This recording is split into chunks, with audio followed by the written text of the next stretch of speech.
WoW Killer is a production of amove.tv. Check out amove TV for many more podcasts, multiple about Blizzard games.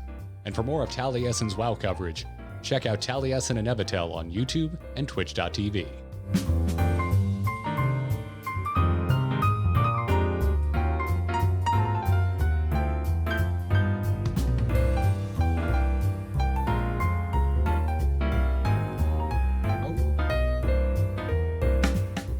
Greetings and welcome back everyone to WoW Killer. I'm Garrett, joined as always by Taliesin, and we are back after delaying World of Warcraft Killer, the podcast.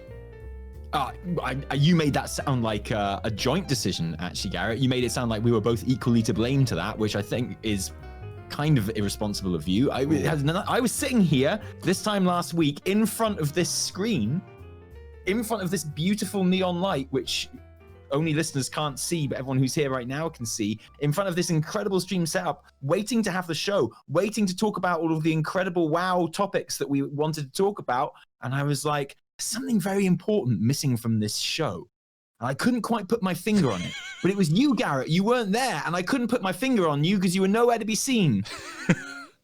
Well, as much as it saddens me to think of how much you missed fingering me, wow.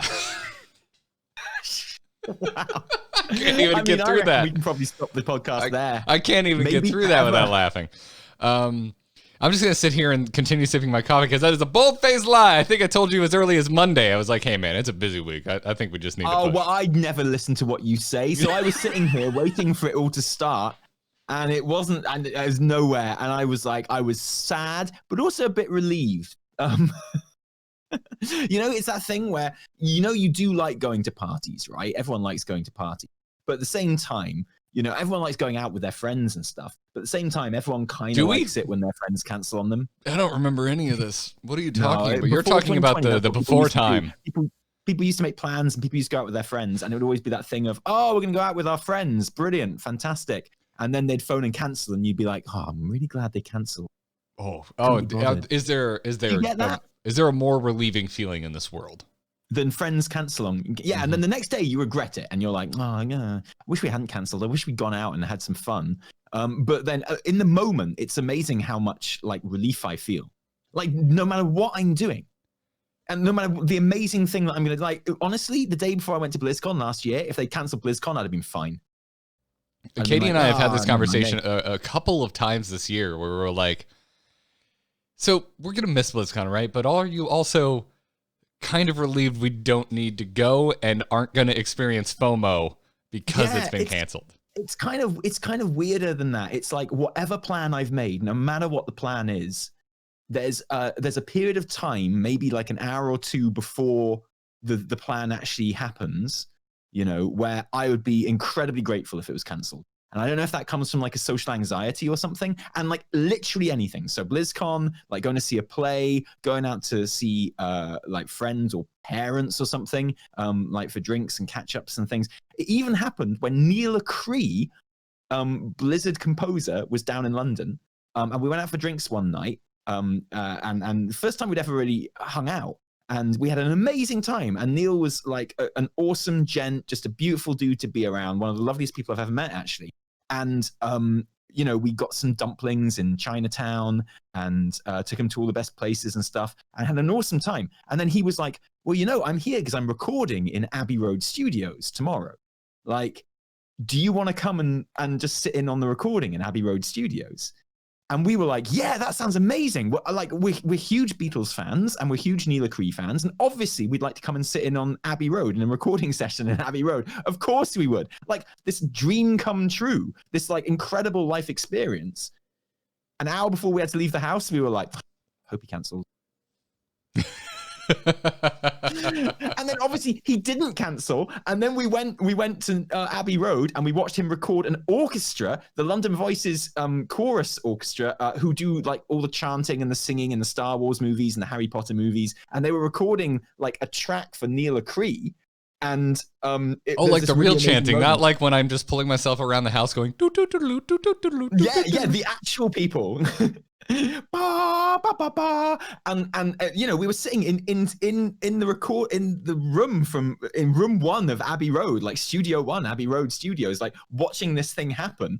And then like he was kind of directing them, so he'd like press the button, he'd be like, yeah, can you do that bit again, but instead of the lyric that I've got written down, can you replace it with Taliesin, and they were like, yeah, sure, and they did it with the word Taliesin in instead. Oh, so you're not joking? That was a legitimate thing that happened. Literally, that's so good. Oh my god! And there's a lyric here. Can you change this one? Because it's just nonsensical chanting, right? But but they write the words down. And it's like, can you change this one to Evitel, Evitel? And they were doing it, and it was like, oh my god, it was like one of the best experiences ever in our entire lives. Obviously, tell me you got him to like email you those sound clips, because like, how have I not heard this on your YouTube? It's incredible, and like and obviously we had an amazing time, and just hanging out with Neil Acree is always wonderful anyway. But then on our way home, we were like, can you imagine that like an hour before we left the house, we were hoping that he was going to cancel? Just because we do for everything, and that's like, we literally anything, like an hour before we have to go out for anything, we're kind of hoping it gets cancelled. And I don't know why that is, but I always do. And then obviously after I've been there and I've done it, had an amazing time, I'm always super glad that like it didn't get cancelled, and I feel ashamed that I had wanted it to be cancelled. But there is always that hour just before where I could happily have whatever I ever do cancelled. I think it's because you strike me as someone who is always working, and maybe, yeah. And I think when things get canceled are the only time you may have a true moment of just like relaxation. What I'm saying, I guess what I'm saying is, in this very roundabout way, Garrett, is that on those occasions where you do Discord me in the morning and go, oh, I'm really ill, I can't do the show or whatever, I'm like, yes. Dude, same when you do the same. When I wake up to a Twitter DM that was sent at 3 a.m. my time that says, hey, such and such is going down, I don't think I can make the show happen again. And so when my alarm goes off at like 7 a.m. Eastern time, and I like the crusties from my eyes make a noise as my eyes open, and I look at my phone, I just go, oh, thank God, and I just go immediately back to sleep, which is why you don't get a follow-up DM until it's fine. After 9 a.m. my time. Yeah, it's just it's just the way of things, and I had there must be a name for that. There must be a name. I am certain there is, and if someone, if one of our many listeners that are significantly smarter than us and may practice some sort of psychological profession could write into wowkillercast@gmail.com and let us know what that is called, because I know I have Google in front of me, but what's the fun in that? I want to interact with our listeners and make them work. But I think it's called being a human being. Yeah. I'm experiencing with Shadowlands right now. I am happy that it's being delayed, not for, I think, any of the reasons that anyone else on the internet. I'm just like, oh, thank God, because I have too many other games to play, and I just have a busy October. Well, I mean, the whole having time to play other games thing is a bit moot when you're a creator, because, you don't have time to play other games and stuff anyway, really, to be honest. But I will be streaming some other games, which will be super fun. Yeah, well... But I will feel guilty about it. Well, for me... No one cares about me. But for me, Star Wars Squadrons is like a dream come true. It's a game I've been wanting since they stopped making TIE Fighter games in the 90s. So, yeah, I'm kind of okay with that. So, yeah, there's that. Cool. Also, freaking Cyberpunk is coming out, Taliesin. Like, that's fine. It's fine. I have other games I can play. Baldur's Gate 3 is coming out. Basically, 2 games that I'm willing to just totally immerse myself in forever. Mm-hmm. Also, I'm building a new PC, which I really want to have ready in time for Shadow. So I mean, the delay in Shadowlands. I think Cyberpunk is going to benefit a little bit more from your new PC than the next World of Warcraft expansion. But sure, sure. Remind me of the release date of Cyberpunk now. I don't remember. Is it that I will Google? I'm sure chat room will beat me to it as I try to type quietly. Thanks, Google. Initial release 2020. Nice. I appreciate November 19th. Keep getting delayed, though, doesn't it? So November 19th. I tell you, on November 19th. Oh, that's not going to be good. That's definitely going to clash with WoW. No, it won't, because I bet on November 19th they're going to be like, so we really didn't want to do this, but we know it went gold, but yeah, I happily accept another delay from Punk. I don't care, but I do want to try out this new 3090 that I've got. Okay, if anyone could please alert me to the address and location of one Taliesin, I have a long-distance robbery to pull off. One Taliesin. I like that. Taliesin house. Taliesin house, yes, exactly. Casa there's a Taliesin de house in Taliesin. Arizona, but that's not where I live. Frank Lloyd Wright's house is called Taliesin, famously. You know, the famous architect Frank Lloyd Wright? Yes. It's where his family were murdered by a disgruntled servant who killed them all with an axe. I was not aware of this fact. Set fire to the house, and then when they ran out to escape the house that was on fire, murdered them with an axe. Wow. Poor old Frank Lloyd Wright. But that's Taliesin House, anyway, in Arizona. We've never been, even though we have family in Arizona. Our family in Arizona are beautiful and wonderful, and I like them, love them very much, obviously. But they're not quite as, like, I don't know what the correct word would be. I guess cultural. I guess we have like different cultural tastes, right? So we go to Arizona and we're like, ooh, it would be really nice to go and see the Frank Lloyd Wright house, Taliesin. And they're like, yeah, or we could go hunting. And it's like, well, okay. Yeah, okay, sure. That's an option. That's certainly an option. You know what else is an option? We could kill some WoW with some emails.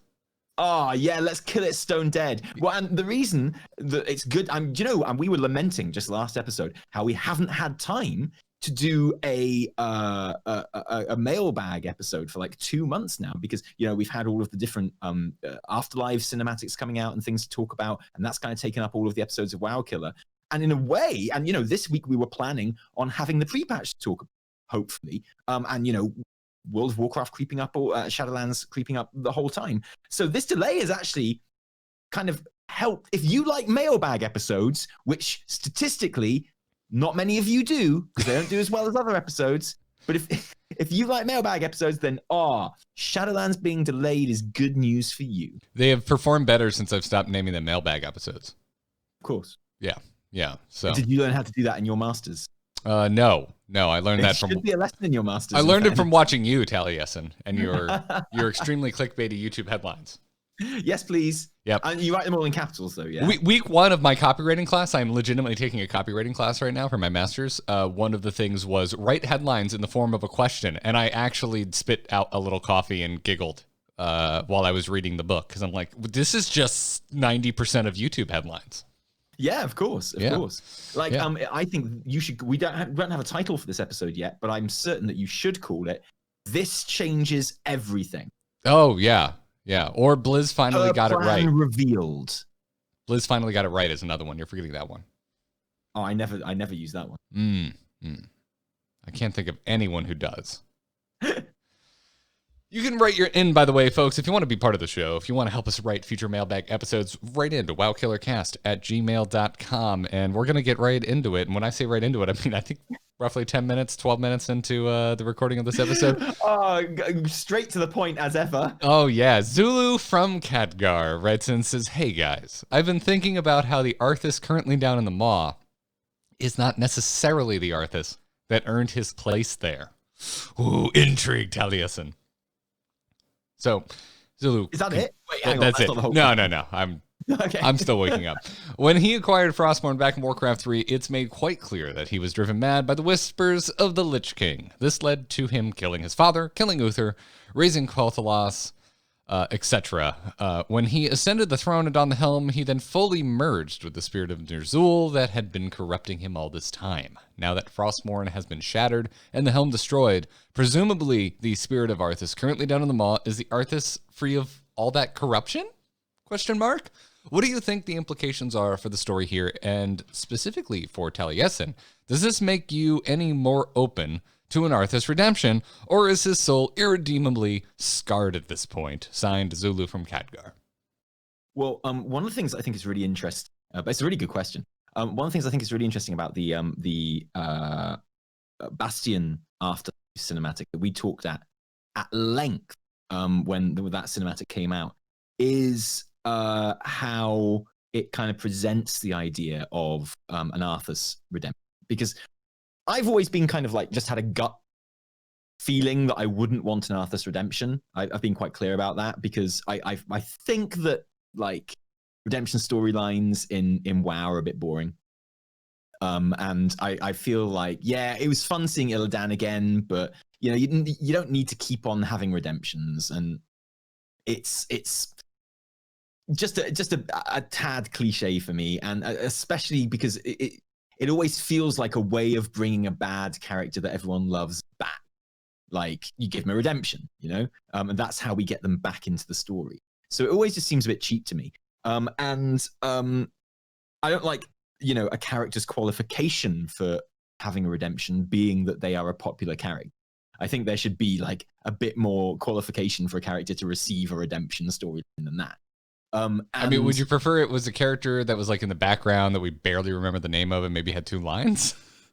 I prefer if maybe like, you know, you can just like leave a character once you're done with them, and once their story has been told, you can move on to other characters. Oh boy, do I have bad news about this expansion for you, Taliesin. Yeah, exactly. And that's exactly I often cited it as like narratively my main concern about Shadowlands was the fact that, you know, I didn't want it to turn into, so when, you know, all the questions come in, they're like, oh, who are the famous characters that you would like to see in Shadowlands? I'm like, no one.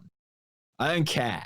I only want new characters. I don't care about all the old characters. We did that in WoD, and it was about as much fun as like bumwarts. It wasn't fun. It was, you know, like just a carnival, a parade of like characters that you like. Sometimes you got the reference, and sometimes you didn't, and sometimes you appreciated how they were undermining the kind of established character, and sometimes you didn't. But it was just like these names, one after another, thrown at you, and I didn't want that to be the case in Shadow. And that was my main worry, kind of like narratively. And I guess the greatest embodiment of that is Arthas, because obviously we're going to see Arthas in Shadowlands. It's like that.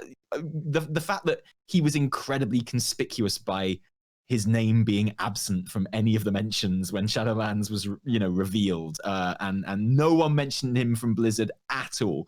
And it was like, well, we're clearly going to see. The question is how much and in what context. And I was just like, I just don't want him. I don't want it to become like the Arthas expansion, right? So I don't want the story to become about him. I don't want him, you know, like Shadowlands is such this rich kind of vein of completely new lore and completely new kind of circumstances, places, and characters. And I want the writers to be able to have fun with that.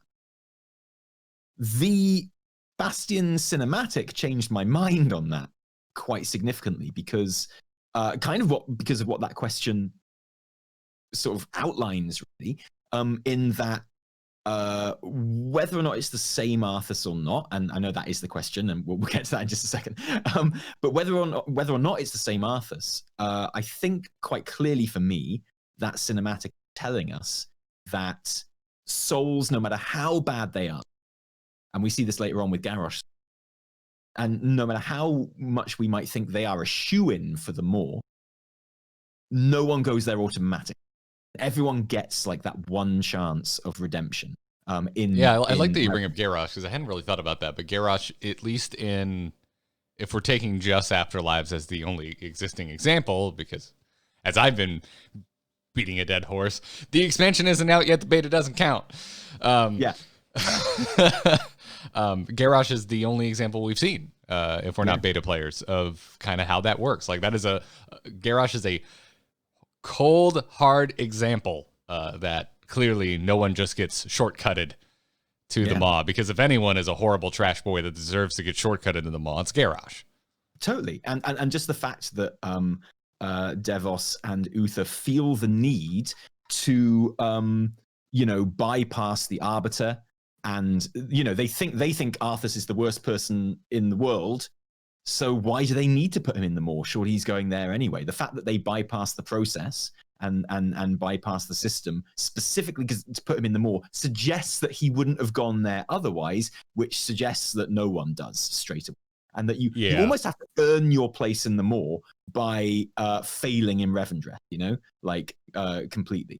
And they couldn't take the chance of him being redeemed, even like over millennia or whatever. So they indulged in their baser kind of desires for revenge and good feelings, and they chucked him in the Maw.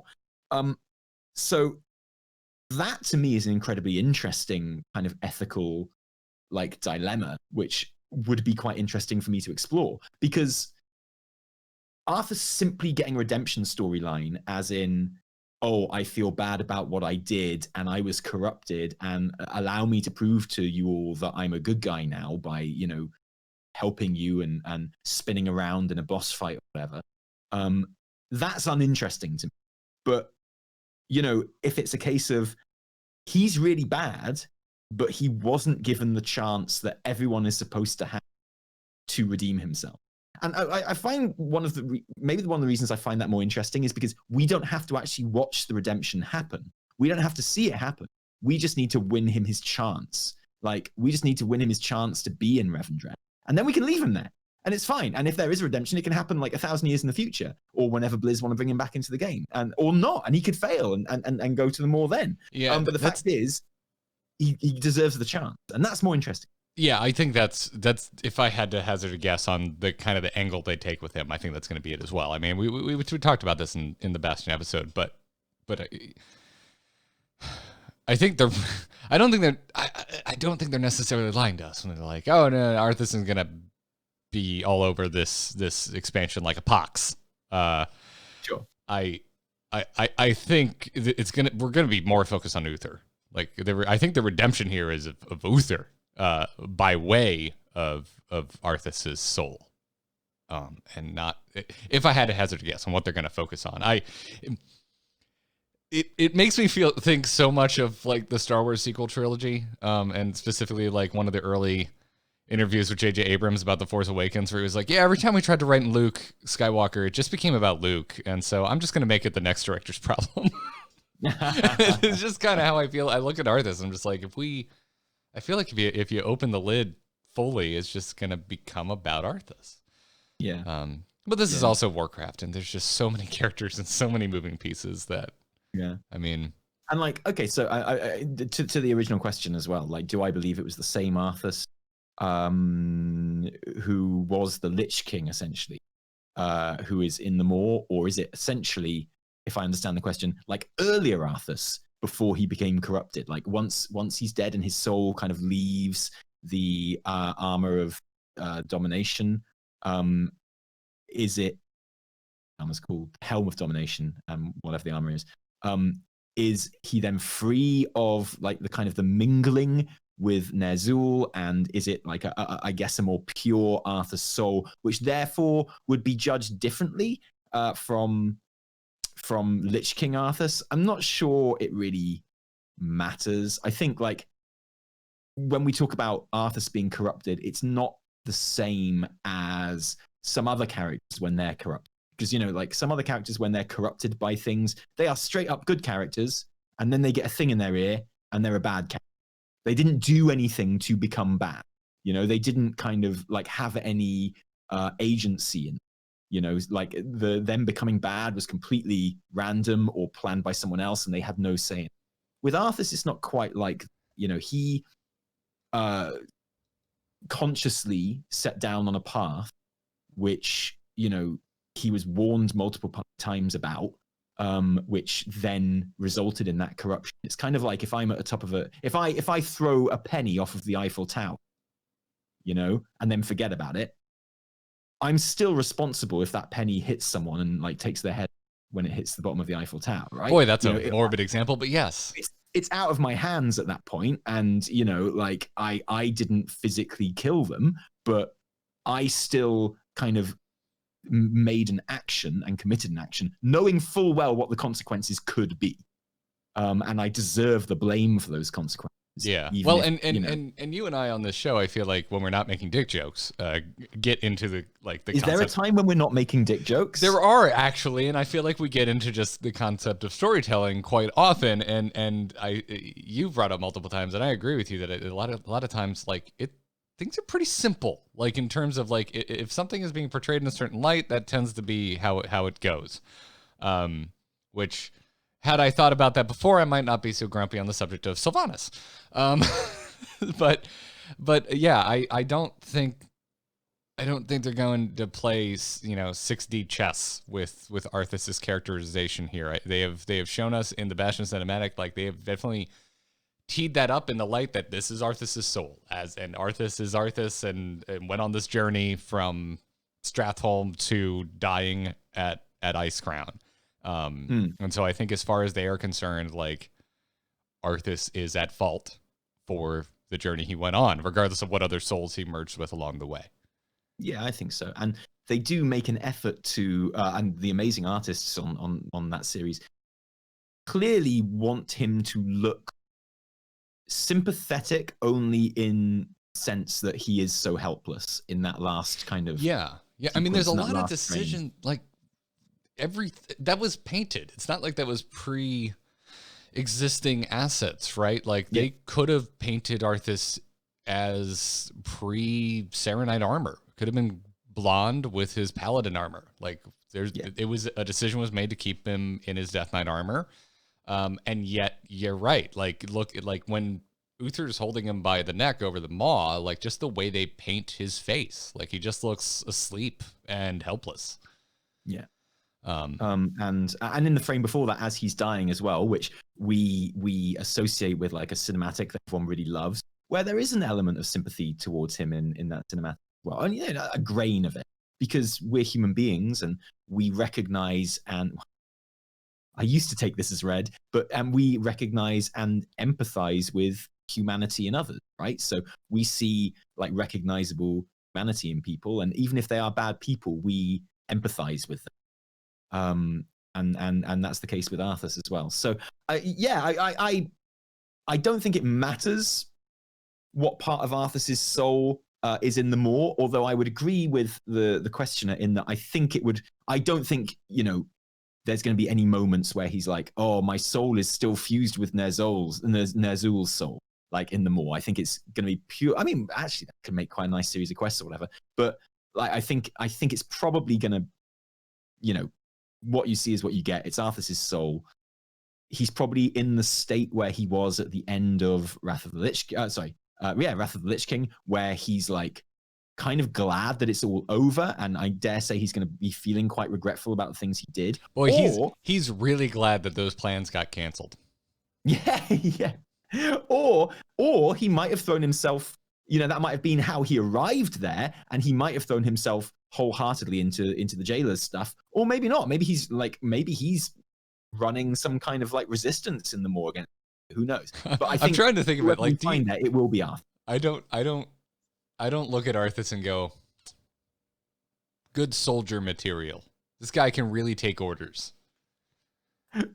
Exactly. And I can't really see Sylvanas going, yeah, that's the dude I want on my side, Mr. Jailer. Yeah, let's. This is the team up of the century. This is. Like, I mean, she should, because she learned nothing from what Arthas did to her. Almost as if the writers forgot about tragedies that befell her in her past life. But there's tons of potential for really good storytelling there. But to answer the question, I think the Arthas that we will find in the maw is the Arthas that we saw in the Wrath of the Lich King ends. Yeah, I agree. I agree wholeheartedly. And if you are playing the WoW Killer drinking game, yes, we have complained about Sylvanas and the end of WoD already. So, I mean, an interesting question could be, where is Ner'zhul's soul? And where in the Shadowlands is Ner'zhul? Like, once the Lich King was killed, if Arthas went to the Shadowlands, presumably Ner'zhul did as well. And but is he still tied to the Helm Domination? Because then that went to, and like I dare say we'll get a lot of clarification on. Yeah, maybe, or is it too fiddly and they're not interested in that portion? If I know Steve Danusa, I think he would enjoy it. I think he would enjoy exploring. Fair. If not exploring it, at least clarifying it. One thing I like about Steve Danusa is he's not afraid to just like clarify some. Mm-hmm. And I really enjoy that, and the way that he approaches the story. Yeah, he's always kind of trying to build doors and windows into other things, but he's also not afraid to just straight up explain something. We're going to find a book that is in-game text that explains what happens. I don't think it's going to be a full-fledged cinematic. Maybe if we're lucky, it'll be read to us in the voice of Deckard Cain, as if we're learning about some new demon. Ner'zhul died indeed a third time and went to the maw himself. He can be found in a cottage on a hill in Revendreth being a dick. Okay, but I mean, look, I'm gonna put my Bobby Kotick hat on for a second here. It's made of gold and also the skin of my employees. And I'm gonna say the hat. yeah. And I'm gonna say, you know, guys, if you were planning a series of CGI like high fidelity trailer quality cinematics like you did in BFA with Saurfang, you know, all I'm saying is if you could get Arthas into at least a few of those to explore his journey, I mean, that's gold. That's gold. A cinematic series exploring Arthas's kind of process and journey in Shadowlands, like we saw Saurfang's journey and to an extent Thrall's journey as well in BFA, would be magnifique. Would the Dreamhaven hat, by comparison, be made of rainbows and ethical work environments? The Dreamhaven hat would be made of grateful employees building statues of Mike Morhaime. That'd be a heavy hat. Yeah, but you know, heavy as the crown. Mike Morhaime wouldn't mind. He'd bear it with good grace and cheer. Will writes in and says, "Hey, killers. Good band. Good band." Oh, I was just thinking good name for us, to be I don't honest. think anyone has addressed an email this way yet. It took a while, and it's so genius. Did I ever tell you about the time I got backstage in a Killer's gig? No, I have a feeling you're about to tell us, though. I had a friend who worked as a sound technician for a load of bands because, you know, I work in theatre. And one time I did get a phone call from him on my birthday when he was out with Iron Maiden. Iron Maiden sang Happy Birthday to me, which was pretty cool. And another time he was in Bristol with the Killers at the same time I was there in drama school.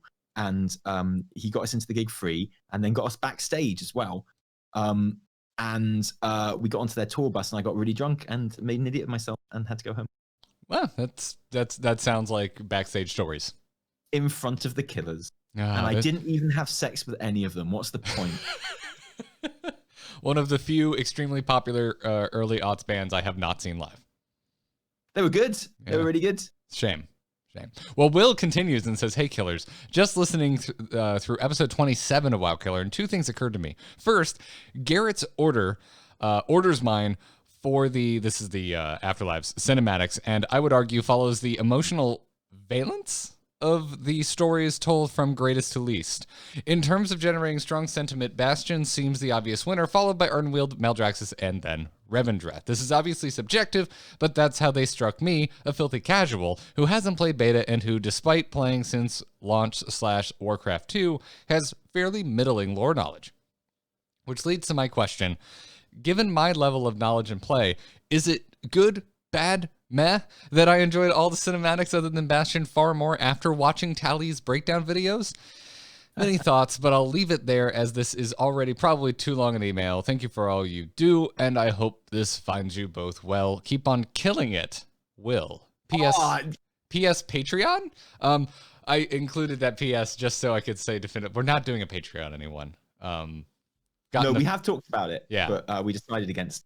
Yes, we're not doing one. So if you want to support the show, Patreon for other things, and we know that if we start a Patreon for WoW Killer, you guys are amazing, and lots of you who already help us out on our kind of other Patreons for our main stuff would help us out here, and we don't think so. We're going to try and find if we ever did monetize the show. Yeah, it would probably be through more passive means like advertisers, which means the best way you can help the show is tell your friends. That's it. Yeah, that's all we ask. But back to Will's. And send us in awesome questions for mailbag episodes, just like this. That too, because then we don't have to write episodes. Yeah. But really appreciate it. Thanks. Yeah, back to Will's question. I mean, obviously, Will is a very smart person because he agrees with me. Yeah. Well, exactly. Totally. Sorry, was I a bit far away from the mic? Is it not picking up sometimes? Yeah, I mean, obviously he is correct in liking the cinematics more after watching my analysis of them. And that's how everyone should feel. And if they don't feel like that, then they're doing it wrong. I mean, that's the answer to the question. But I would disagree that it's 100% subjective here. There's no objectivity in this subject at all. For me, I wouldn't say that it got like for me after Bastion, the most kind of like emotional and kind of emotionally resonant cinematic was definitely the Ardenweald. Like that one made me feel some feels. Yeah, and in terms of the more I've thought on it, I think I give Ardenweald the second spot. Yeah, the more it simmers. Too, absolutely. That one just gets better. Like every time you watch it. It really does. I watched that one a lot. Of all of them, that's just the one that stands strongest like on its own with like just concepts that are specific to Shadowlands. Yeah, I think so.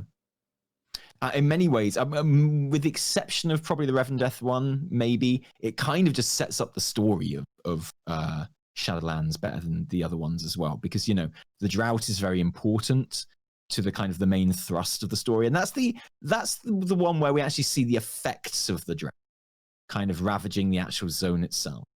And so that's very important too. And also like just the emotions and the stakes were very, very high. We see a soul that we know cease to exist, presumably, and be deaded forever, though. And that's really important. And also the music is just incredible, and it's played as being very emotional. Like the purpose of it is to be incredibly emotional, and they achieve that purpose very, very well. Appreciate it. Yeah. So I would, and I mean, no spoilers, but Ardenweald as a zone and as a Covenant campaign as well has some pretty big feels in it. Like that is a very feel-laden Covenant. If you are to join that one and a zone to quest through, like it is a feely place. There are much feels, many cries. Yeah, and to like more directly answer your question, I don't think there's anything wrong with liking or reconsidering certain things after engaging in someone else's take on it. I mean, in this case, it was you, Taliesin, and your YouTube channel, but like it's no different than any of like the multiple other forms of community engagement you could partake in. Yeah, totally. It's what's fun about being a total dork about this sort of fiction. Yeah, I mean, like I have pretty strong opinions about things a lot of the time, and I know what I think about things, but I'm desperate to watch content from people talking about those things when I'm hyped for them, or when I'm still kind of on the wave of just having consumed them or something. And like, yeah, I mean, that's kind of what YouTube and the internet is kind of based on. You're just like, I've already got an opinion on this thing, but I would like to hear this person's opinion on this, just because I still want to be in that zone where I'm hearing people talk about it. That's certainly the case with WoW stuff a lot of the time. I just want to hear someone talk about WoW. And in some cases, they can give you a different perspective on things, which isn't quite what the analysis videos try and do. They try and kind of maybe point out sort of more technical or narrative kind of cues that you may have missed, or just like gaps in the lore that you didn't know that are being referenced in the cinematic as well. And that's always just a really interesting thing to hear. Like, I don't want to say it's like a director's commentary when you watch like a DVD kind of. So ask your parents about DVDs, kids. But they used to have like director's commentaries on them and things like that. But I used to really enjoy watching the director's commentaries, and then I realized that I enjoyed basically anyone just commenting. It didn't have to be the director. Like the director was always incredibly insightful, and yeah, I'd rather hear Steve Danusa talk about a cinematic than, or Terran Gregory talk about a cinematic than anyone else. But just because the insight they could give you into their process, but just anyone who kind of knows what they're talking about from whatever, whether it be a lore perspective or a filmmaking perspective, or just WoW in general, it's always going to be interesting to hear them talking about this. And they're always going to have like an insight or an observation that you haven't thought of, and which kind of enriches your experience.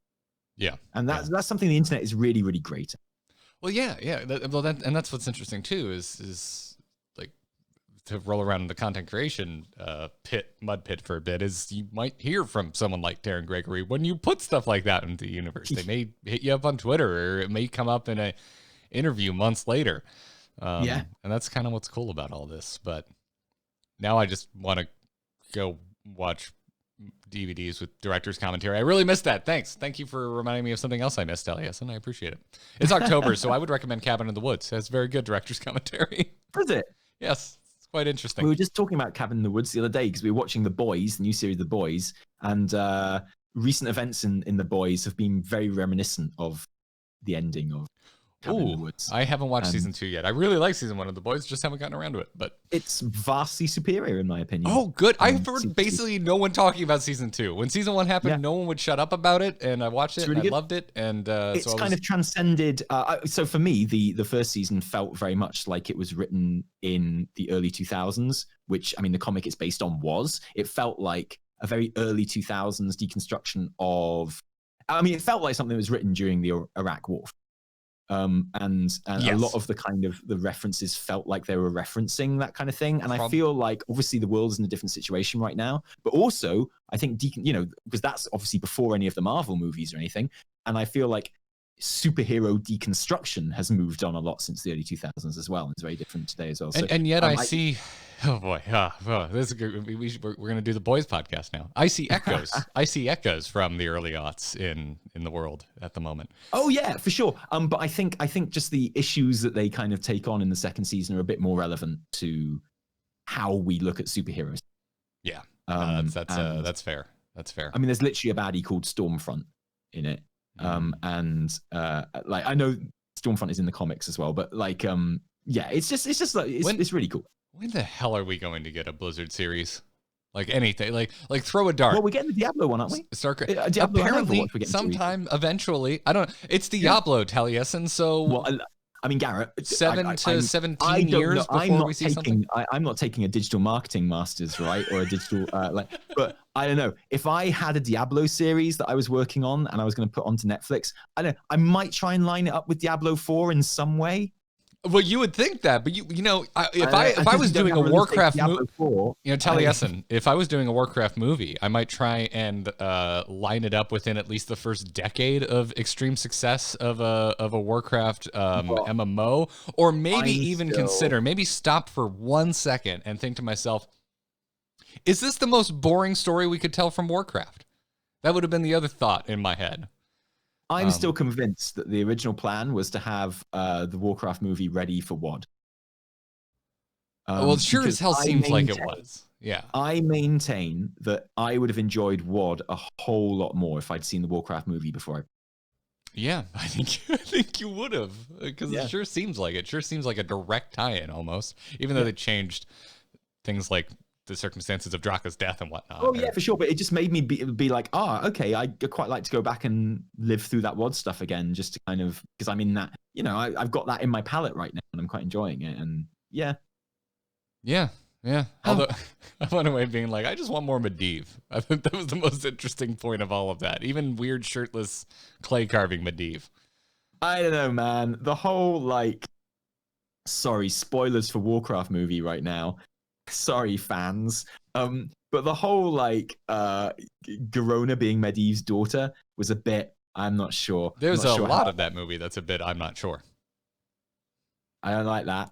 That's a bit weird. It's like we'll change them from literally being lovers and having a kid to being father and daughter, and it's like, I don't know. It seems weird to me, and also completely wipes out the whole interesting connection Garona with Draenei as well. But anyway. Lots of thoughts there. I like Garrosh literally delivering Thrall in Azeroth as they go through the portal. I think that's and I love how the fell is done in that. I think it's just really well explained in that. And there's lots I like about that film. But anyway, moving on to the next question. Yes. Unlike Ardenweald, it does not get better with time for me. Uthos wants to know, hello, friends. Have we sorted out what happens to demon souls when they die in the Twisting Nether? I know a demon soul can only die there, but do they go to the Shadowlands after that? I ask because of the revelations in the Draka short. Keep up the good work. Uthos from the Aspects of Lore podcast, and apparently a proud T&E patron. Oh, wow. Thank you. Awesome. Yeah. Beautiful. I would say no. And they don't go to the Shadowlands, and that's based purely and 100% on just what Steve Denusa has said in interviews where he says that they don't, and the way you've described it is a bit different, granted, and like would I say that it's going against the law if what you said turned out to be true, and if they did die in the Twisting Nether they went to the Shadowlands? No, it would make sense to me the way you've described it, but I'm gonna go and just say on the evidence that we've been presented, I'm gonna say no thus far. That would be my position. That when they die, in the same way that it, like, okay, so Ursoc died in the Shadowlands, and we are kind of led to believe by the very sad music playing and the way everyone is very sad, because like you could compare Ursoc to demons, okay, and the way that his soul, when he dies in our reality, goes to the Shadowlands and is like recharged there, ready to be reborn again. I mean, that's exactly what happens to demons. They die, but they don't go to the Shadowlands. They go to the Twisting Nether, and they are also kind of recharged, come out again into our reality. And that is quite a strong comparison that you can draw there in the processes. And we are led to believe that when Ursoc died in the Shadowlands, I mean, he just no longer exists. Maybe his soul has just been kind of broken down into anima, which has been sort of absorbed into the reality itself. Maybe that's what happens with demons as well. But we are in both cases, I think, and I think you get hints of it in, if it's not explicitly said, they certainly imply it in 1,000 Years of War, the audio drama, that you kind of just like cease to exist. You know, if you a demon when they're killed in Twisting Nether is just gone. It's no longer there. So yeah, that based on the evidence we have, and I'm not like, you know, I don't really care. I'm not going to kind of like plant a flag and say like die on a hill, but just based on what we've got, I'd say that's probably. Yeah, that's kind of where my head is at as well. I'd still find it odd that they haven't like blatantly explained the stakes of dying in the Shadowlands. With the Afterlives shorts, especially since they deal with dying in the Shadowlands multiple times. Well, do you feel like the Afterlives shorts could have just benefited from Morpheus popping up and being like, "If you die in the Shadowlands, die in real life"? You know, sometimes Taliesin, yes, I do ask. Sometimes I would prefer less subtle means of storytelling. Yeah, okay, no, I think that's fair enough, and I don't want to spoil anything in Shadow. But it might be explained a bit better in Quest. Yeah, but I'm also one of those annoying role players that just like point blank asks the DM questions about the state of the world. Fair.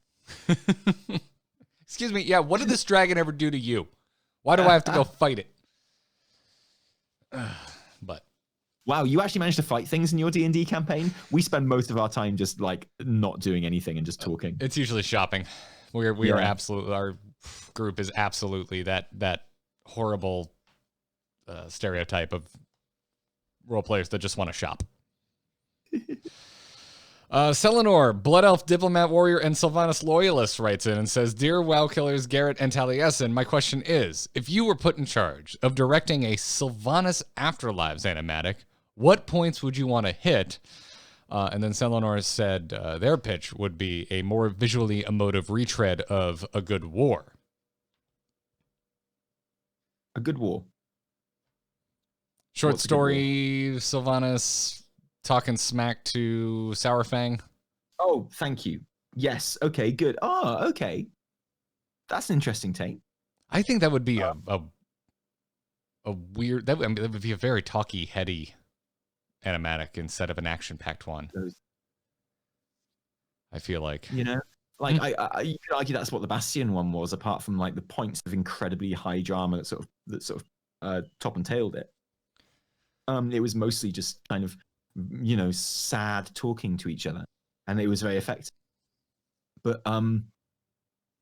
yeah, I like that idea. I feel like there's already two different interpretations of what happened there in A Good War and in the kind of questing in the pre-patch. Yeah. And adding a third layer might kind of, because presumably you'd want stuff in that isn't in either of those other two tellings of the story. So it might be just a bit much all in the space of a couple of years. Some people might think I think it's a good idea, and I'd be I'm always up for any kind of retreadings of any story. Yeah. For me, for Sylvanas, it would like my brain immediately goes to her chucking herself off the top of Icecrown. Like that one seems a lot more apt to tie into Shadowlands to me. Her first meeting with the jailer, basically.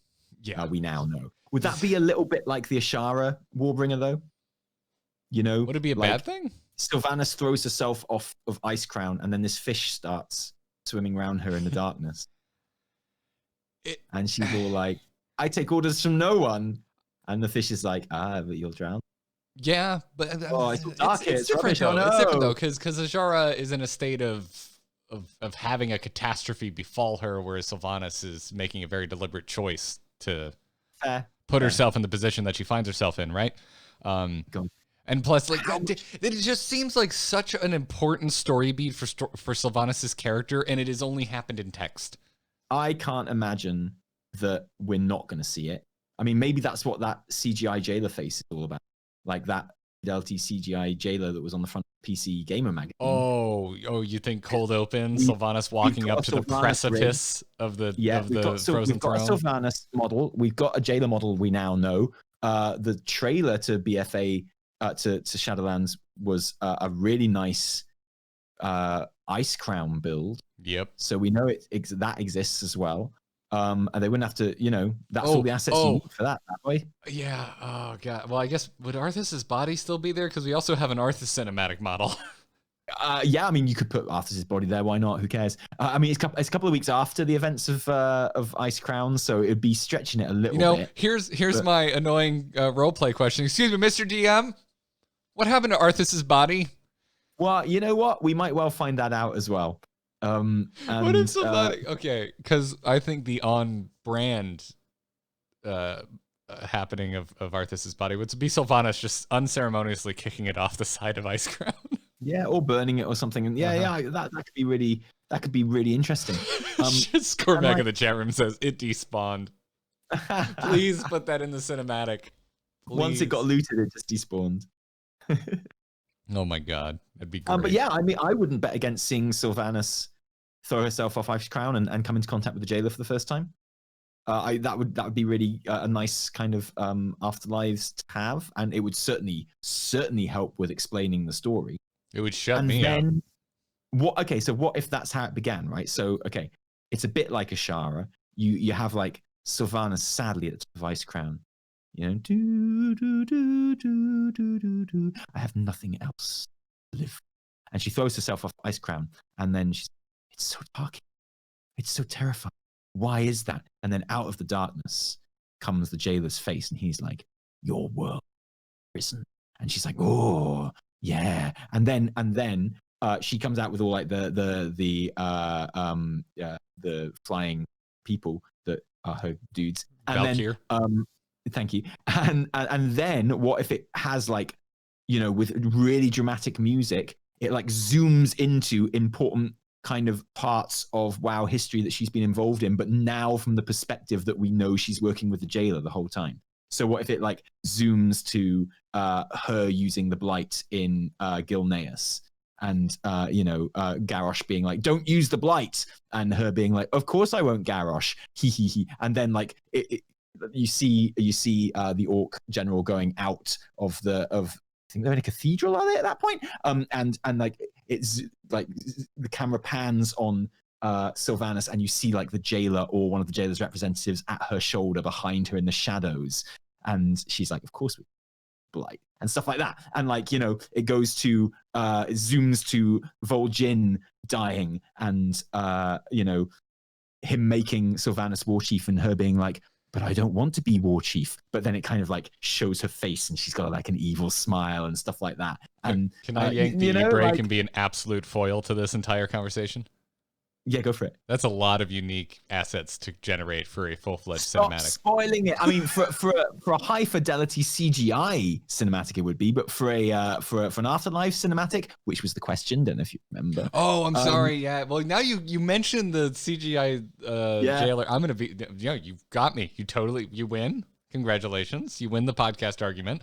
But you mentioned the CG Yeah, jailer. no, you're quite right. You're quite right. I only actually brought up the animation to kind of win. Yeah, but no, you're what you're describing though would absolutely work for an Afterlives.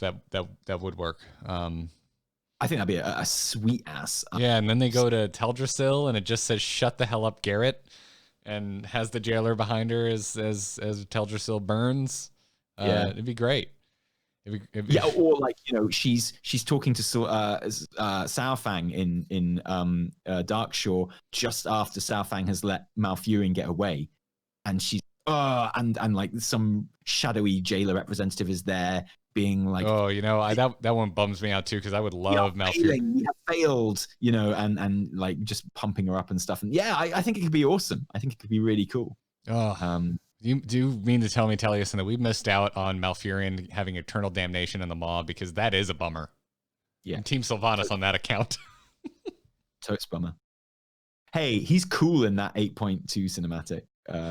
You are literally bringing up the only time he's ever been cool. Yes, I am.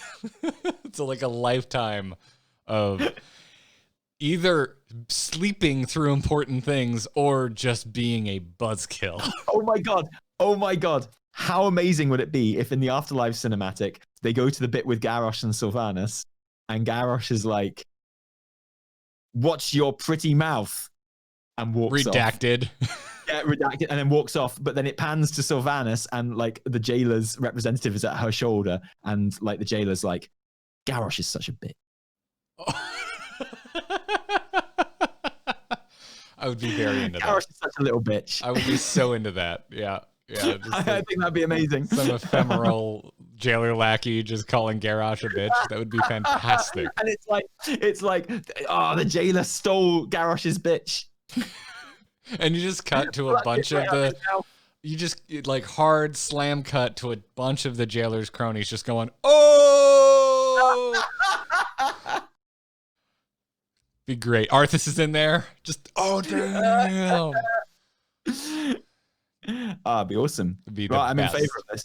I'd also on the flip side, that I think that would make a really cool recontextualizing Sylvanas's actions over the last few years from the point of view of she's working with the jailer, which we now know she was, and that would be really interesting. Likewise, I'd like to see her operating in the Maw with the jailer, and then maybe just talking about their plans or something. Yeah, be interesting. If I played on the EU server, we should have had a meetup in Revendreth at some point to go to wherever Garrosh is held and just have a call Garrosh a bitch party. That could have been a really fun WoW killer in-game event. It could still happen. That's true. The only thing stopping me is having an EU account. That's it. That's all that stops me. I guess it's not that big of a barrier. But yeah, I think the serious answer to this is, yeah, the whole throwing herself off Icecrown bit would sure make a lot of sense. That sure would make a lot of sense. All right, kind of changing gears, getting away from Shadowlands stuff for a minute. Michael wrote in, Taliesin, and said, this question is for both of you, but maybe slightly more for Garrett than Tally, which I love that as a way to lead into an email. Would you eliminate the Pathfinder achievement requirements for unlocking flying if it meant that the cost of training was as high as it was in Vanilla or Burning Crusade, proportionate to how much gold is in circulation now versus then, basically adjusted for in-game inflation? I remember farming ore for weeks to sell for my first mount, and that doesn't feel terribly different from grinding rep. I'm guessing it'd be well into six figures and possibly even more, even over 1 million gold today. And I'm just gonna say no, I wouldn't. And the way my brain works reading this, Michael, is in vanilla, that was the first time you ever got a mount. You didn't have a mount, and you were working up to having one, which I think is a huge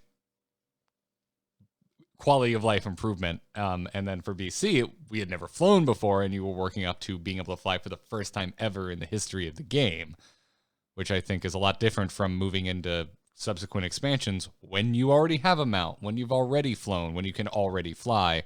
I don't think the price should be proportional, because I don't think the milestone that it is the very first time you get a mount and the very first time you fly. I don't think it's proportionate. Yeah, and like in those earlier iterations of the game, having those mounts and that ability was very much like a reward. And so it didn't matter that the haves and have-nots were so marked, you know? Whereas if you don't have flying now when it's available, you're just not playing the game up. It's not a case of if you do have flying, you're lucky and you must be doing really well and you must have earned a lot of gold, you must have worked really hard. It's more a case of if you don't have flying, you're just not going to have so much fun, are you? So having like a gold cost which would be prohibitive to anyone, is ethically quite you're on dodgy ground these days with the WoW token. I would say there's probably an ethical argument against having that now. Yeah, I agree with you entirely on that point. It's absolutely player power at this stage, being able to do your world quests and stuff quicker. And there's an argument that amount of player power behind a gold cost introduces with the WoW token an element of pay to win. I think there already is a problem with that in bind on equip max level items in the auction house. I think since the WoW token, which I think is brilliant in every other way, I think it's incredibly consumer friendly. I think it means that there are like genuine pay to win questions around things like bind on equip items, max level bind on equip items. And I'd like to see that stop happening basically. And I think flying behind like any kind of prohibitive gold cost would be that. Yeah.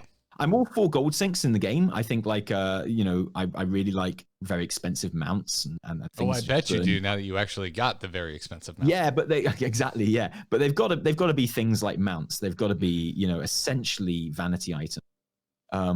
And when you get like genuine player power behind them, like the ability to fly would be with the WoW token now, I think you're just basically on shaky ethical ground.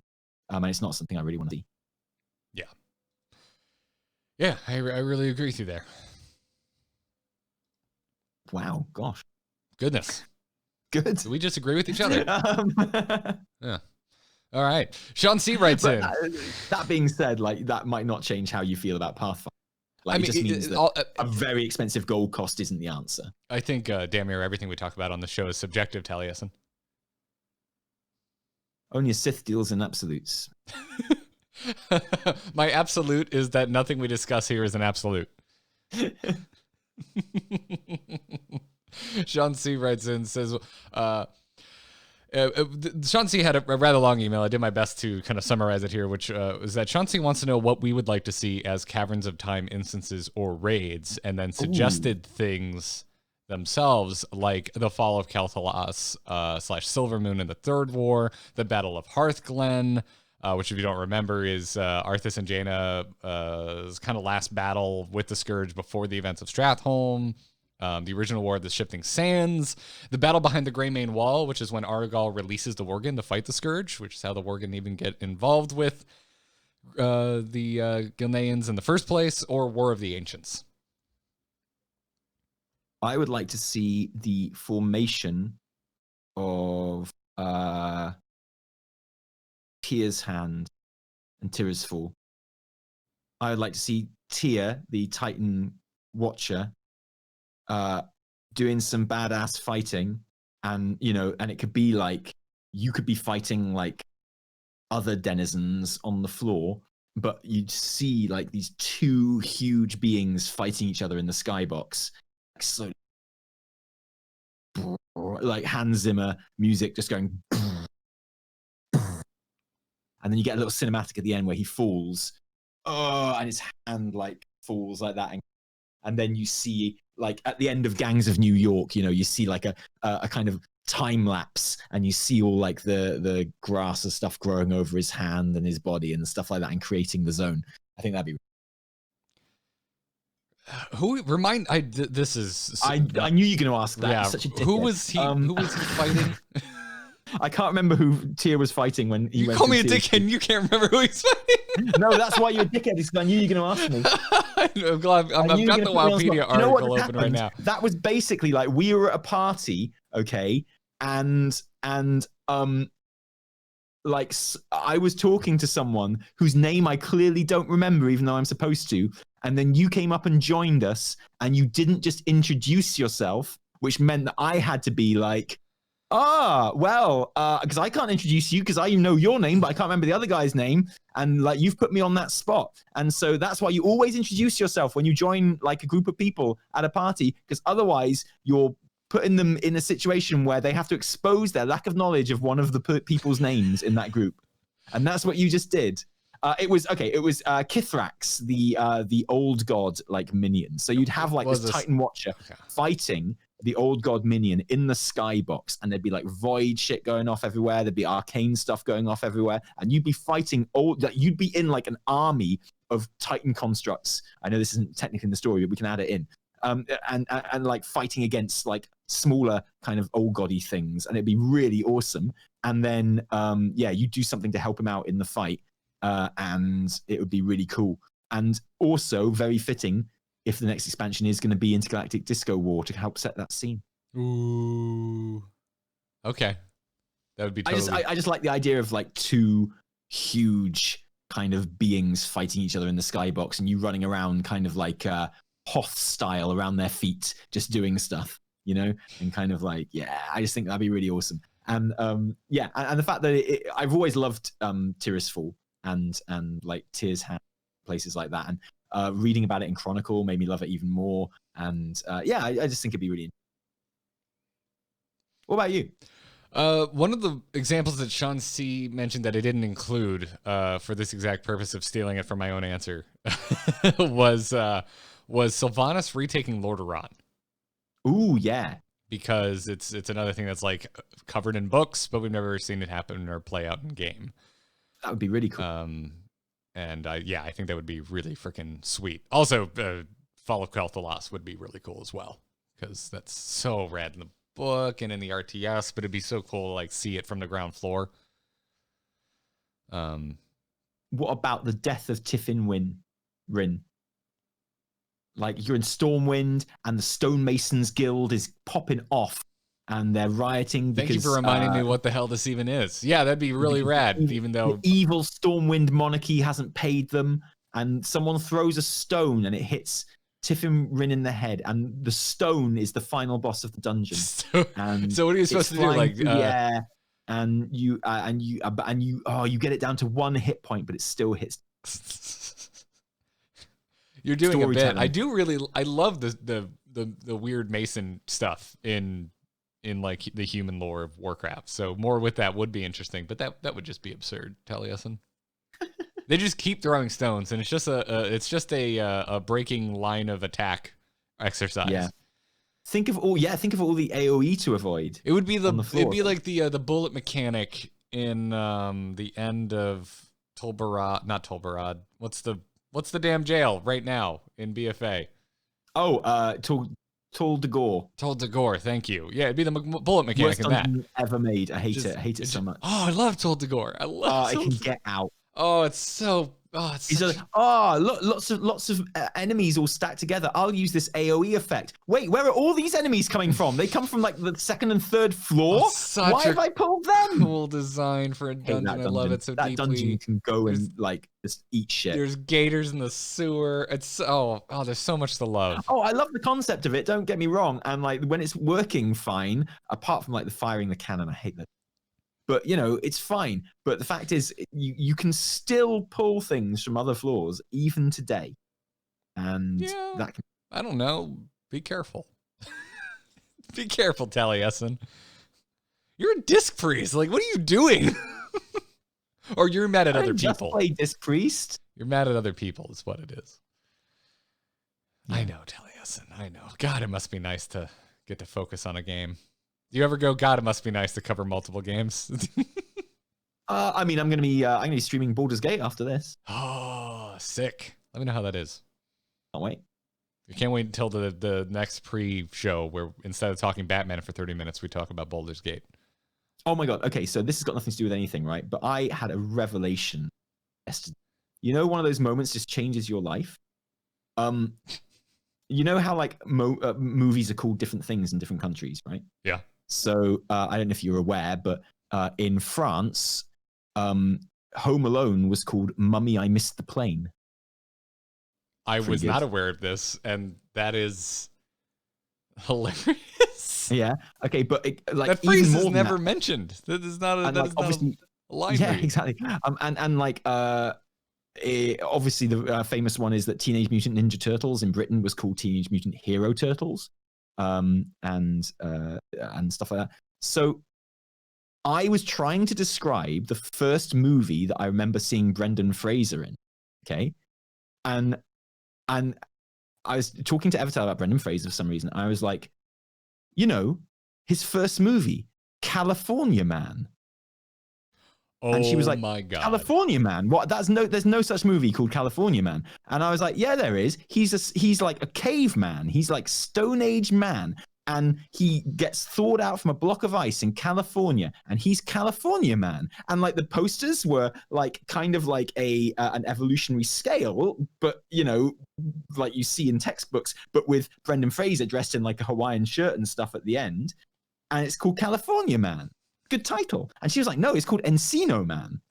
And I was like, I don't even know what an Encino is. That's a stupid name for a film. And she's like, Encino is like quite a well-to-do area in California. Yep. And the reason she mentioned was because it's where Cobra Kai is set. Okay, so Cobra Kai, which we are currently watching on Netflix, is set in Encino.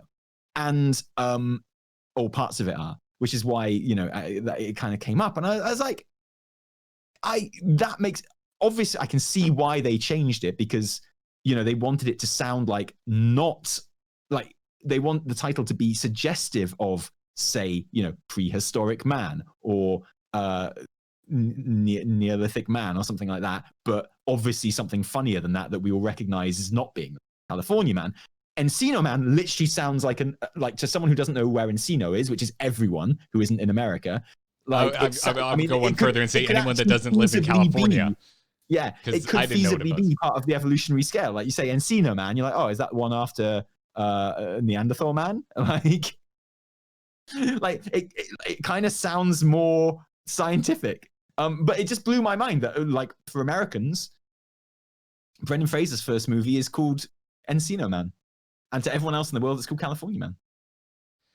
I had nothing to do with anything we were talking about, and I regret bringing it up, frankly. But it was on my mind, and it blew my mind. I didn't see Encino Man until I was in my 20s and living in Los Angeles at the time. Interesting. Yeah.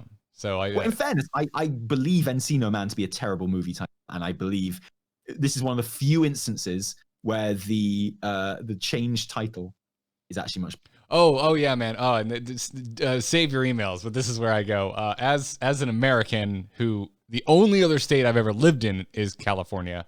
I think Californians enjoy self-reference just a little too much. And it's the reason... You think so? It's one of the reasons I cannot get into BoJack Horseman. Because, boy, they think jokes about Ralph's, which is a grocery store chain in Southern California, are hilarious. And I'm just like, this isn't funny. If I have to watch one more Hollywood movie, which, like, glorifies the nobility of Hollywood screenwriter, I think I'm going to stab out my eyes. Yeah. Although, hey, you know who the real heroes are? Hollywood screenwriters. Okay, mate. Sure. And yet, this I do self-loathe because I did really enjoy Once Upon a Time in Hollywood. Oh yeah, fine. I did too. Even though I didn't realize it was leading up to an extremely famous murder. That never occurred to me. Because I wasn't aware of the events leading up to that extremely famous murder. Oh, spoilers. Well, apparently everyone but me already knew that's what the movie was about. Because I got to the end, I was like, oh, damn, that's what it's about. And then I've made mention of it on Twitter, and everyone was like, yeah, of course, you dolt. That's exactly what it's about. There's a lot. I kind of simultaneously love and hate that movie, but we're not going to get into it now. Yeah. Well, here we find ourselves. Yeah. George, a.k.a. Balith on Akama, writes, hey, G&T. Almost named the show that. I suggested that as a show name. Longtime fan of the Garrett verse of podcasts, and of T&E on YouTube. First-time writer. It may not be the first, but I am plagued by the suspicion that Torghast may be somewhat linked to the roguelike elements of the Dalaran High solo adventure. In this Hearthstone mode, you build a deck, that would be normally overpowered to take on increasingly difficult opponents in a similar fashion. As it appears to me, similar fashion to Torghast's formula of giving your WoW characters overpowered abilities to defeat increasingly difficult opponents. Does this suspicion hold any water? Do y'all think there are other instances where the design of other Blizzard games has influence WoW design?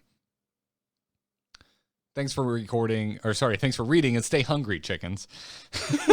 Says George, aka Balath on Akuma.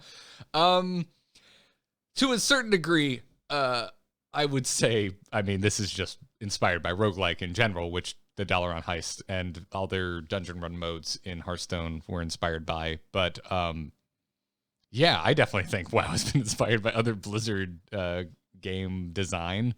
What do you think, Taliesin? Yeah, I'm not familiar with the Dalaran Heist at all. It's a roguelike. It's kind of. Have you played Slay the Spire? No. Oh, okay. Well, it's kind of a light version of that, which is a roguelike card game. Cool. Sounds awesome. Doesn't it? Sounds horrific. I hate card games. But no, I like them very much. They're great. I got my Hearthstone mount. I got my Hearthstone. Stop lying to me, Taliesin. Stop lying. Don't lie to me. I like some card games. I used to play Werewolf. Whatever the Vampire the Masquerade kind of card game was back in the day. Rage, it was called Rage. Yeah, and Magic the Gathering and stuff like that. Anyway, as far as kind of for me, basically the answer is yes. In the bit you described that I can talk about, which is the kind of making a character OP and just kind of going crazy in the kind of extent of it. Yeah. The thing is that there are no stakes really in Torghast. So at the moment in game, it looks like you're going to go in there and you're going to get your currency out of it that you need every week, and there's going to be like a hard cap on the currency that you're going to get. This is how it looks like it's going to work at the moment. And obviously, like, the game's been delayed. They are making changes. The Torghast, the more is on the places they're making some of the more significant changes to, if their last blue post is to be believed. So maybe some of that will sink into Torghast as well. But at the moment, you go in there, you get your currency for the week. You can go in there again and try and push floors. And if you get to like floor 18, there's some special prizes that you can get there and stuff. It doesn't seem to be like the never-ending mode that most people want, which feels weird to me. But certainly in my testing that I've done of Torghast, yeah, the joy of Torghast comes in the complete unbalanced randomness. So sometimes you can go in there and yeah, you can get lucky with your powers or what have you, and the initial enemies that you face, and you're just going to become completely OP and you're going to blow everything away. Equally, sometimes you're going to go in there and it's going to be incredibly unfair and you'll get your ass kicked and it'll be no fault of your own. And for me, because there's nothing really like that in WoW, that's incredibly enjoyable. And that's literally where the enjoyment of Torghast comes from, is its randomness and how much it just like revels in its randomness. And that's why I wanted to take away the cost of getting into Torghast, which they had initially as well. You had to grind in the Maw to get, like, kind of like you do with Horrific Visions. You had to grind in the Maw to get your currency to buy your ticket into Torghast. But of course, if you do that, then suddenly it's not fun if it's incredibly unbalanced and incredibly unfair. Because if you do that and you go in and, you spent hours grinding a currency and then you go into Torghast and it kicks your ass completely unfairly, well, that's not fun, because then you've got to go and grind that currency again. So that's why I was, me and everyone else who played it pretty much, was pushing so hard to take away that currency and that ticket price to get into Torghast and just make it unlimited entry, which it now is, which is awesome. And I think that's good. That is one of the reasons why the Maw itself feels so empty and kind of meaningless in many ways, because one of the main reasons for it to exist, which was for you to grind your currency to get into Torghast, no longer exists. So they're trying to fill it with like other reasons for that entire zone to exist, and they kind of do. But yeah, it has created its own problems. But for me, yeah, and so most of us wanted that kind of initial currency cost to enter Torghast taken away, specifically so we could preserve that complete unbalanced randomness, which is incredibly fun. Because sometimes you just blow everything away and you feel like a god. and sometimes you get squished in the first room. There's nothing you can do about it. And to me, obviously, better players will do better, but it's fun. I like that. Yeah, and to me, it feels like it, as someone who doesn't design games, so I can only speak to this as an outsider looking in, but it seems like it would really remove a lot of shackles for how you even designed Torghast in the first place, and also moving into future patches. Yeah. So when we were testing it as well, we were all like, okay, so clearly it's broken at the moment because the enemies weren't scaling to your power level. Okay, like the further you got, the easier Torghast got. You would get more powers as you went on. Busted. And you would scale like faster than the enemy. And really getting the powers, if you're going to have an endless mode, which is what most people want, then that's not going to work, obviously, because like once you get past a certain plateau, you'll just never be able to be killed essentially, and you can just go on forever. And so the only challenge of Torghast will be like, how long is your play session, basically? Like how long can you go without food and water? I am tired now. And sleep. And yeah, totally. So we all thought, well, what they're going to have to do is they're going to have to make the enemies scale much, much harsher. So the powers you pick up are to keep you in check with the baddies. And actually what they need to do is they need to make the baddies scale faster than you do, even if you're getting every power. So like you are falling behind more and more, and that's where the challenge comes in, because that's how roguelikes work. Blizz haven't done that. they've taken a different approach, which is just to kind of cap it at 18 floors. And the scaling still doesn't really work in there last time I played, and it still gets easier the longer you survive and the longer you go on. And get away from, like, what they've done now is they just chuck you out after floor 18, which isn't so fun, to be honest. So I don't know what they're going to do there. Everyone just wants an endless mode. Everyone just wants a mode where you go in and it will end when you get your ass kicked and you get, I mean, that's what it was advertised as. Yeah, totally. You shouldn't be able to win Torghast, but at the moment you kind of can. And it'd be interesting to. And you know what? Maybe that's changed since I last played it, because it has been a few weeks since I touched it. But that was certainly the case then, and that's kind of been, like, it's been backed up by what devs have said about it, that is kind of how it's supposed to work, and that they're not going to scale. Maybe that's part. I say everyone. I mean me. Yeah. So I'm kind of like putting words into a lot of other players' mouths here, but that's how I would like Torghast. Yeah.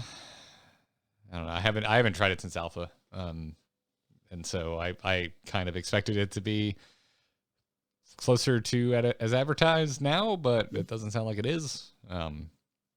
If you have an endless version, then the baddies have to scale faster than you do. At the moment, it's the opposite, so you can't have it endless, which is a shame. It's cool to feel powerful, but to what end? Like at a certain, it runs out. It really wears out its novelty pretty quick, I think.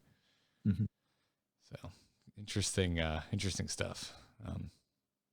It's good systems, but it's a fun thing to have in the game, and like the game is not made worse by Torghast being in it. It can only be made better by Torghast being in it. And I was talking on stream actually yesterday about it. Someone was asking about this thing of systems upon systems in Shadowlands, which is something that people like talking about.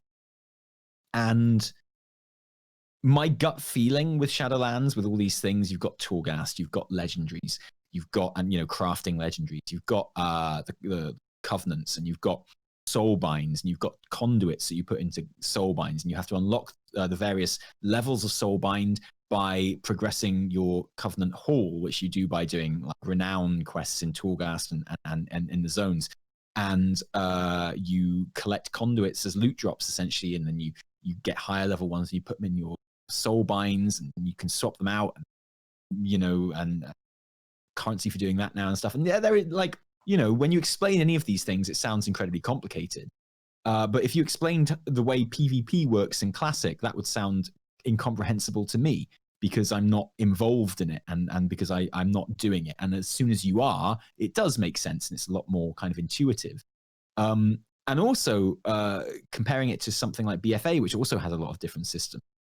My gut feeling, and just from what I've experienced in the beta and alpha cycle, so I might be wrong, but my gut feeling is that all of the different systems in Shadowlands currently, they are all much more interlinked to each other than the different systems in BFA.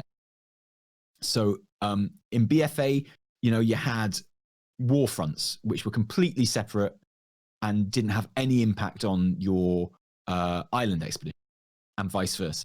And you had your Azerite armor, which is a completely different thing, and your Azerite kind of progression, which affected your Azerite armor, but didn't affect anything else. And the different kind of systems and strands of gameplay are all very much more interlinked in Shadowlands, from my experience. So when you're progressing one, you're kind of indirectly progressing the other, and vice versa, and things like that. So it's all like much more whole and connected, and should, I hope, feel more intuitive and more satisfactory as a. And I think Torghast fits in, and the way you go in there to get your soul steam. So yeah, and your soul ash, which is what you need. I mean, that's the real reason for going to Torghast, to get your soul, is to make your legendaries soul. And there's a cap of 100 a week soul.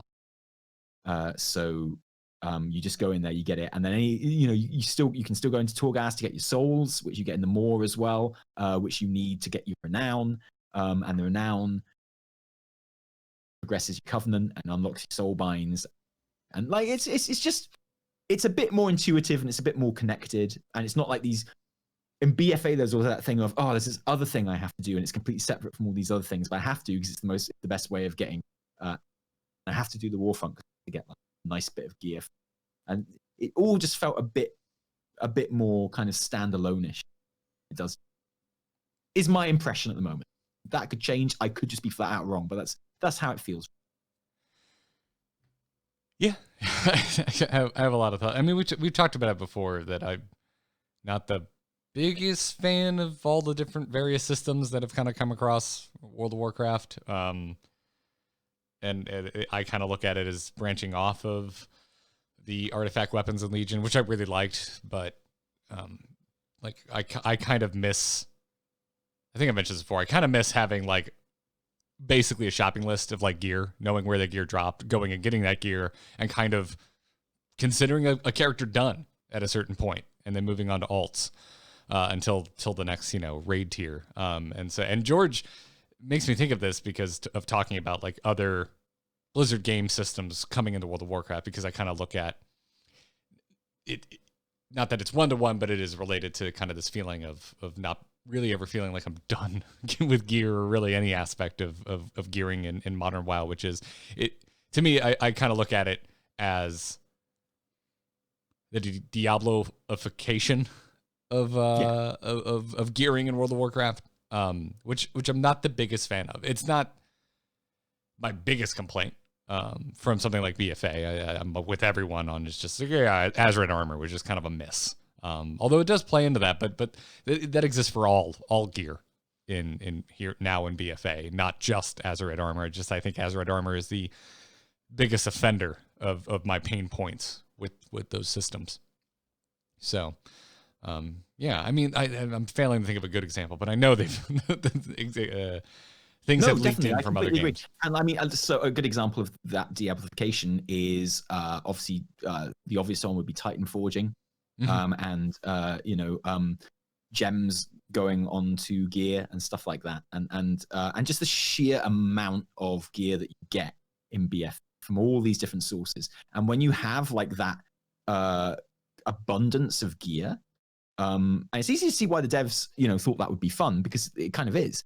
But when you have that much gear getting given to you, you have to add an element of randomization to that gear, because, I mean, otherwise you're just going to get everything you need straight away. Shadowlands is taking a very different approach for that, famously. And they've said this from the start. Like, they are the buzzwords have been, player agency and being able to target specific gear. So there's less gear in Shadowlands in general. A good example of that is how in a Mythic Plus dungeon now there is one piece of gear, at the end of the dungeon in your chest, no matter what level key it is. The flip side to that is you get a choice of items in your weekly chest. You still only get one item from your weekly chest, but you get a choice of items from doing different activities and doing different things. So the actual gearing is slower, but the targeting of gear is much more precise. And I mean, you could say that craftable legendaries are kind of the ultimate version of that. You know, you are choosing to literally make and equip an item that you are putting the powers onto, and things like that. And obviously conduits are very targetable from bosses and what have you. So yeah, and that is noticeable in Shadowlands.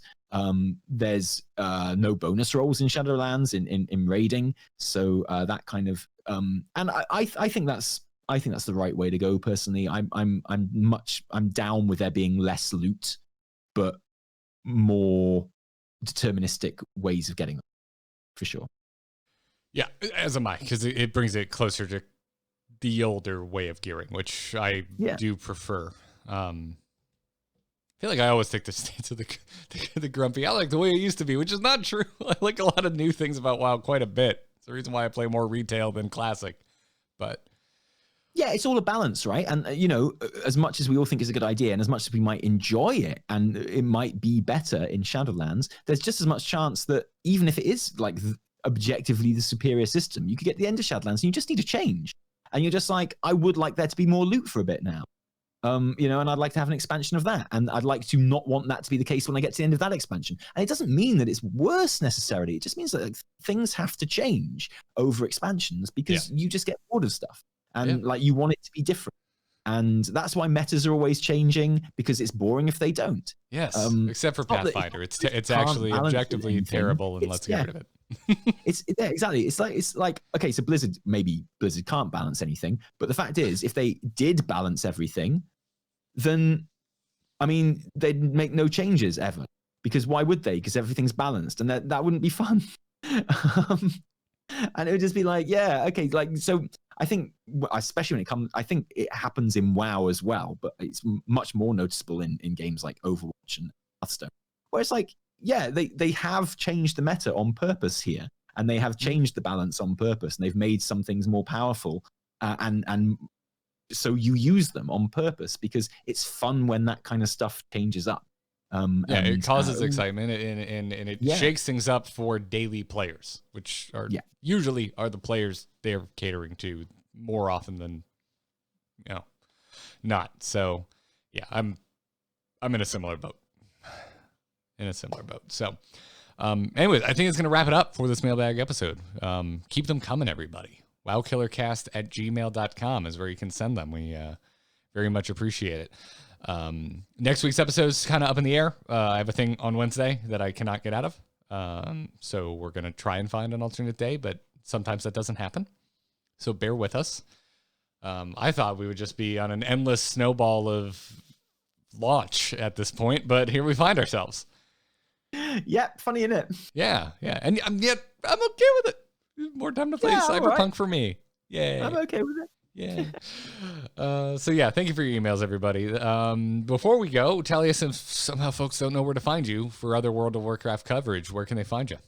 Oh boy, are you ever in for a treat? If you go to Taliesin and Evitel do games on what's it called, YouTube, or you go to Taliesin and Evitel on Twitch, or if you go to Taliesin Evitel on Twitter, oh boy, have we got some fun times for you. I'll see you there. Can't wait.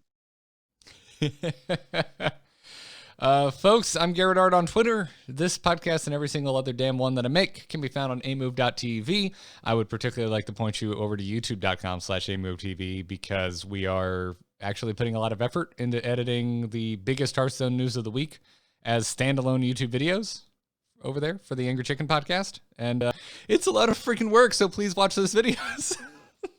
I would appreciate it a lot. youtube.com/amovetv. You'll find all sorts of stuff there if you're a Hearthstone fan. There's also a rather meaty discussion on the whole Dreamhaven announcement, so you can find that over there as well. That's going to wrap it up. Thank you, everybody, for tuning in. Thank you to Andrew Allen for our intro and outro music. You should check out his work over at andrewallenmusic.com. And until next time, good luck and have fun, everybody.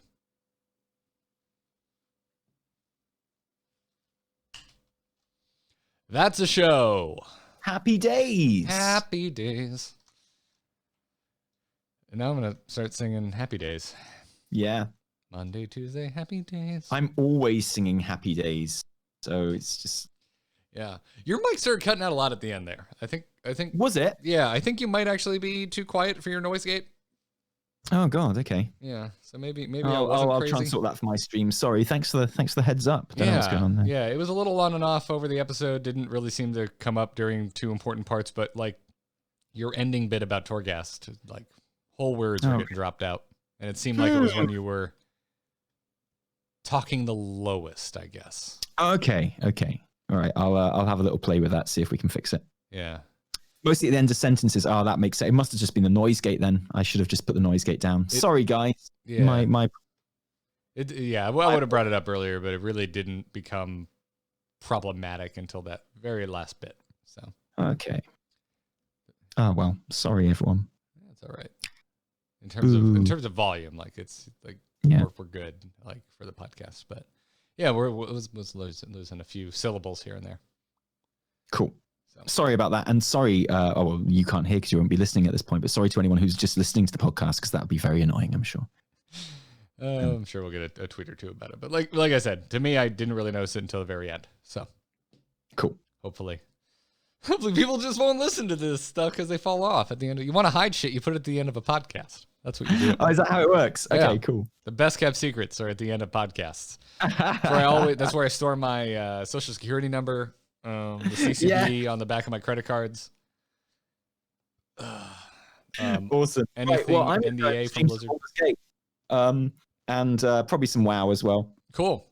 I don't think much in Baldur's Gate at the moment, but I want to do it and I want to have some fun. So, well, everyone head on over to twitch.tv/Taliesin and Evitel. Yes. Awesome. And thank you for the show, Garrett. Thanks for joining me, buddy. I'm bringing down the stream now. Bye, everybody.